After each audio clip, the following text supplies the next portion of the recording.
Hello and welcome back to another episode of You Want to Do What. Today we've got Chloe on, and she's going in to become an aerospace engineer, but she was working as cabin crew. Hi, Chloe.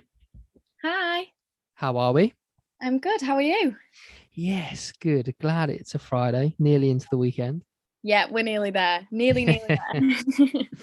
Chloe, do you want to tell everyone a bit about what you do? I'm just about to start uni as an aerospace engineering student. So I'm doing a foundation year as well, just because I left school coming up to I think 10 years ago now, which is a scary thought. So some of the things that I've learned, like maths and stuff, it's been quite a while since I've done that. So yeah, I'm doing a foundation year to refresh myself, and then straight into year one next September. Wow. And sort of why aerospace engineering? What did that, why now and why that subject? So I fell in love with aviation when I was young, watching like military jets and stuff and going to air shows and that kind of thing. So from there, my love grew. And then when I became cabin crew in 2017, I always say when I sat in the flight deck for a takeoff, it was a moment that I thought, actually, I want to do more. I want to know how it works and what goes into getting an aircraft off the ground. So it just went from there. And so, what is aerospace engineering for all of those that kind of have a rough idea, but what actually is it? So aerospace engineering is basically powering either um, an aircraft or a rocket or anything like that that goes into the air, into space, from satellites to anything really. So it's just everything that goes into that, from science and a mathematical principle to manufacturing to production. There's so many different things underneath aerospace engineering. So it's such an exciting branch. And I guess it's even more exciting the likes of, Jeff Bezos, Elon Musk, Richard Branson, all sort of reaching for the stars and building rockets and launching satellites. It's only a career and a field that's going to grow, I guess. Yeah, 100%. And I think it's also quite important to kind of get across that it doesn't just limit you to that kind of thing as well. So, for example, I'm a really big motorsport fan. So, Formula One, they like to recruit aerospace engineers to go into aerodynamics and all that kind of things as well. And yeah, there's just so many things you can do with it. It's so exciting. So let's go back to you at school then. What were you Mhm. doing? What were you studying? Was this aerospace sort of journey in your head, or were you weren't sure what you wanted to do? Um, I think I wanted to become cabin crew at maybe age 13. Science was actually not something I excelled at when I was at school. I did BTEC science, so I just wasn't very applied to the subject. I didn't particularly enjoy it. So I think that's what I'd like to talk about with my journey, that it was when I ended up becoming cabin crew that I truly fell in love and wanted to learn more. And when I went back to resit my GCSEs at age, I think I was 22, I actually realized how much I adored physics.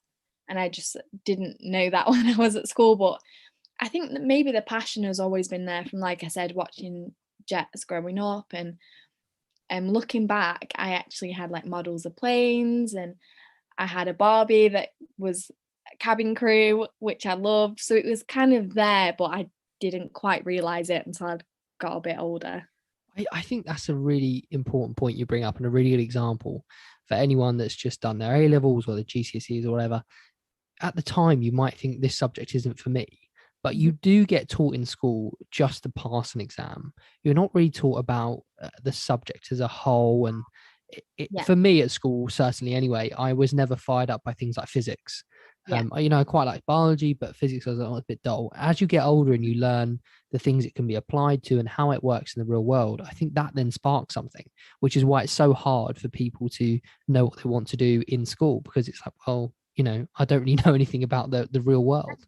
Yeah, 100%. And even a few years ago, I didn't really know much about aerospace engineering. So when I originally thought about an engineering journey, I was kind of went into manufacturing. That was my mindset, manufacturing or working in a hangar or something like that. I didn't realize how much of a big field aerospace was.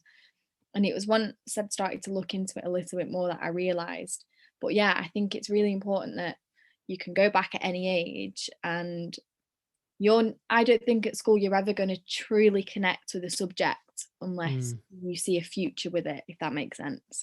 Well, 100%. I think it's such a tough thing for 18-year-olds and younger to decide what subjects they're going to study, because you just have no idea at that age at all. No, absolutely not. I surely didn't. And was it a tough decision to sort of go back and start studying again? And you're about to head off to uni, which is, what, 4 or 5 years? Yeah, so it was quite tough, but I think my initial jump wasn't too bad because I was only in 1 day a week, which was great. I managed to get the time off work when I was cabin crew. I just bid for, I think it was a Tuesday, like I bid for that Tuesday off. So it didn't seem as much. And then I did my A-level equivalent to biology and chemistry this year. And that was Mondays and Wednesdays. So it was a bit more, I need a bit more time off work. So it Mm. felt a bit more intense, but I made it work. And obviously with furlough and stuff, my first few months was quite easy. But going to uni, it's been quite scary because I've worked since I was 16 full time. So I've always, had my own income coming in. I've always paid my own bills. I've never really relied on anyone else. I think that was the scariest part. Mm.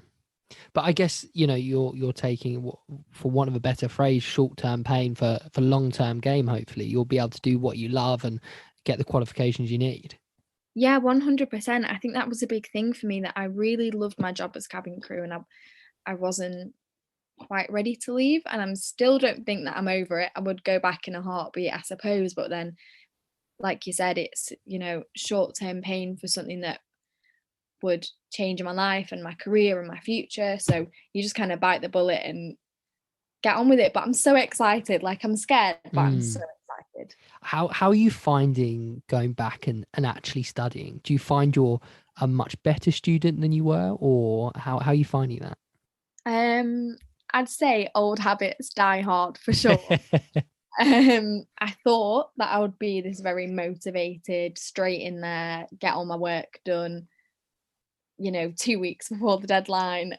And I realized a lot this year, especially being so busy with working as well, that actually I was still very much last minute, if I wasn't feeling very motivated. So yeah, I'd say, I don't know really. I'm a lot more motivated than I was at school, obviously. I left school without the BTEC science. I didn't even end up completing it. So I'm a lot more motivated, but I still have to give myself a bit of a kick sometimes to get my work done on time. Yeah, and at least that, you're honest about that, and that's great. But you're doing it, and that's 80% of the battle. First deciding that you're going to go and become an aerospace engineer.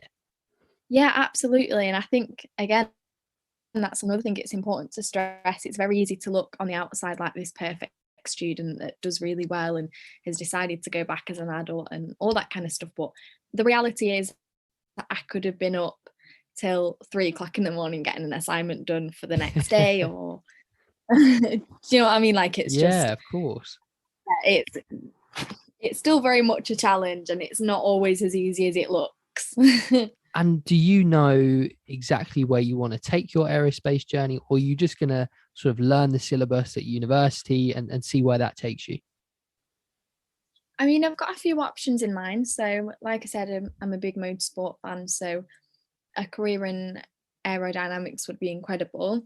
However, I also would love to develop jet engines. I think that would be incredible as well. Wow. So, two very different things, but um, both are things that I'm equally passionate about. However, I don't know, I could get to uni and think, actually, I hate that subject, but I'm really good at this and I really enjoy this. So I need to look into a career doing this kind of thing. Or so I have an idea of where I like to be, but I'm also quite open-minded that it might not work out that way. And are you planning on doing any extra sort of curricular things to help yourself stand out on your CV? Because we talk about this all the time on the podcast with people that have gone into new industries, and you're a prime time to sort of do placements and maybe get some experience in places. Have you thought about doing anything like that? Yeah. So actually, I've just applied. Well, I'd applied a few months ago for a mentorship with a company called STEMX. So they basically encourage women into STEM or girls from a young age right up to, whenever really. Um, so I applied for a mentorship with them. It's a 4 month long one with Mercedes F1. Oh, And wow. I was fortunate enough to get a place. Yeah. So they're going to mentor me virtually for 4 months, which starts at the start of my degree. So it's extremely helpful. So it's just a great opportunity to network. I get matched up with my mentor, who will be a Mercedes F1 engineer. Oh, wow. So, yeah, but hopefully, when it comes to summer or and a couple of years into my degree, I'd love to do some placements with, well, internships with Mercedes or, well, any racing team, to be honest. But yeah. And I guess you're so into, flying and being a cabin crew. You've done a bit of flying, haven't you? Yeah, so I like to go up with a local company to me, Northwest Aerobatics, do a bit of aerobatic flying, which is so much fun. Quite scary sometimes, but a lot of fun. That's amazing. So do you kind of try and get your pilot's license or something like that, or is it just a bit of fun on the side? I wouldn't mind getting my pilot's license. It's a very expensive hobby though, so Yes. I think that's probably my biggest barrier. But Mm. my university course is actually aerospace engineering with pilot studies. So Oh, wow. yeah, so in year two, I will actually be doing my theoretical private pilot's license work. So if I get that hours in my own time, then I would have a private pilot's license as well when I graduate. Oh my God, you're doing so much. I know. I can't catch a break. I enjoy it. It's so much fun. I think sometimes though it feels a bit overwhelming, but I'm so lucky to have these experiences. So I would 100% say to anyone though, if they've got a school near them that does aerobatics, they need to try it out because it's incredible. So let's talk a little bit about your life as cabin crew and Mhm. how you got into that. So, how did you begin to get into that once you left school? So I actually ended up working at a doctor's surgery when I left school for a couple of years, and then I I worked in a hospital, and then I saw the job online one day, and I thought, do you know what? You wanted to do that since you were 13. If you don't do it now, you'll never do it. So yeah, I applied and got the job, but I think it's quite customer service based. So if you're looking at applying, customer service is a must have like experience. But yeah, I just applied online, and next thing I knew, I was stood at the assessment centre in London, blinking in shock that I was there. And then yeah, and then before I knew it, my training was done and off I went. Wow. So what's it like day to day being cabin crew? What's some of the tasks involved and what's it like? So much fun. So I was lucky that I did a mix of long haul and short haul. I'd say probably mostly long haul.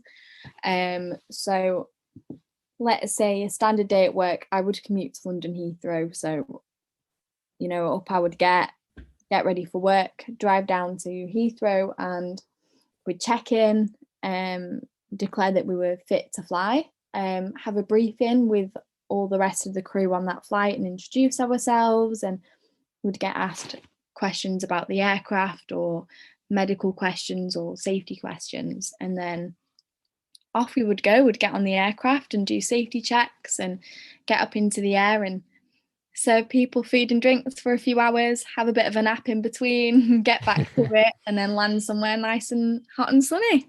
So do you get like if you do long haul, do you get a couple of days or do you get a hotel? Like how does it work?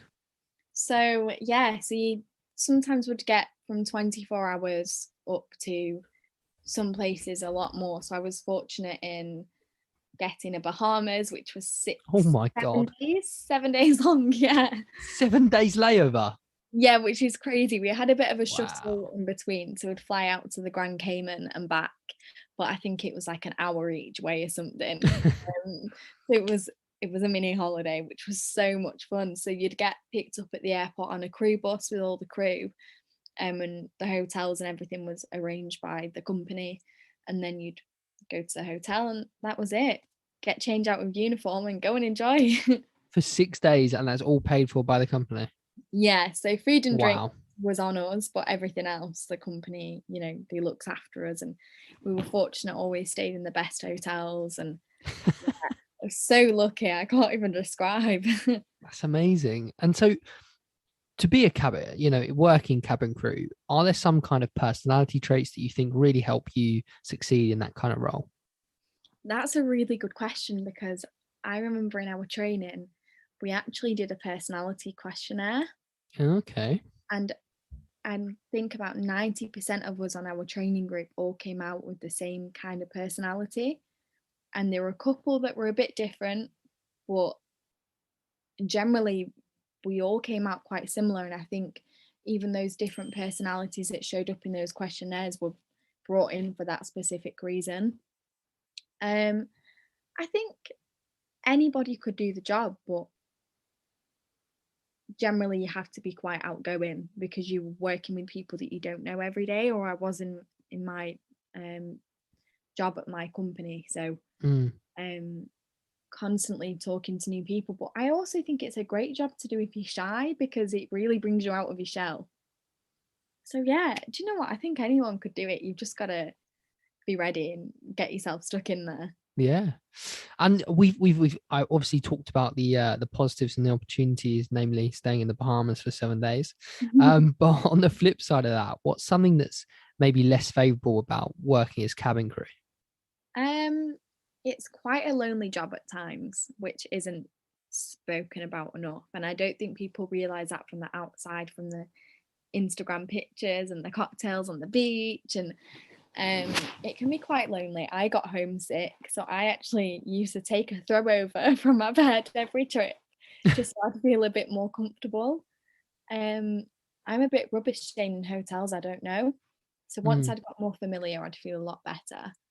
Um, but yeah, so homes homesickness was a big thing for me, and maybe missing out on events that you didn't want to miss out on but had to. So for example, one of my friends got married a couple of years ago, and I was a bridesmaid, and I was so upset because I couldn't go to some of the wedding fairs that she went to. And I think, it was an experience that I really wanted to be part of, but I just couldn't because I had to work. Mm. Um, so, you can miss out on things, and you can sometimes feel a bit lonely because, for example, like a trip, let's say flying into Chicago, and we'd fly home 24 hours later. So a lot of people just wanted to go to the bedroom and sleep, or order Uber Eats or something like that. Yeah. So if you, let's say you were having a bad day and just wanted to go out and get your mind off it, you'd either have to be prepared to do that alone, or maybe just not do it at all. All right. I think it can be quite lonely sometimes if you want to get out and about, but not everybody else wants to. And for you, what would be something that probably wasn't in the job description, but you had to deal with as cabin crew? Mm, I don't know, because I think the job for me was everything I expected.